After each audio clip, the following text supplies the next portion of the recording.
Nii, jätkame nüüd vagunitega. Hobi.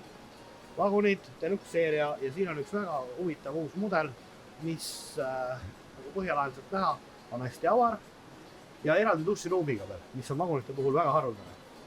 Veel üks tähelepanu, väga asjalik asi, mis temal muidugi täisukse sääse võrgud, riidepaneku koht koos riputamisega kohe ukse kõrval samamoodi jalanõude jaoks. Mugav, hästi suur, hästi avar seest, mahub olema samamoodi köögis hästi palju sahtleid, mõnus asju ära panna, kapid, kus saab asju hoida, on ka normaalselt suured. Pliita on siis 2 rauda niipidi, tuleb kraanikauss ja 3. küpsetusraud. Istumiseks on hästi mugav puurühm, ehk siis see tähendab seda, et saab ringiratast niimoodi istuda. Siit saab liigutada seda lauda igatepidi, ehk siis mahub ka igasuguse suurusega inimesel lauda. Samamoodi 150 liitrine Slim Tower külmkapp, mis mahutab tõesti palju. Ka siin kapid, lisaks veel ühtegi asja ei ole jäetud. Pluss esiku väiksele sissetuleku riidekapile on siin veel hästi suur riidekapp.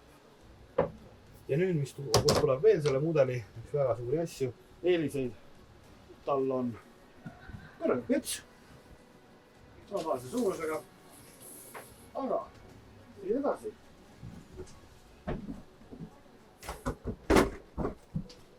On täitsa mõistliku suurusega duširuum, mis käib sein ette ja ongi kõik. Siia tuleb veel siis vahe ja on ta varustatud kombikütteseadmega, millel on siis ka gaasiboiler kogu aeg. Ja nagu väljapoolt oli näha, siia on see panipaik, kui pääseb ligi. Nii palju siis sellest Hobi Deluxe 540 FO mudelist. Tänud tähelepanu eest ja jälgige matkasuvilat.ee, kus alati rohkem infot.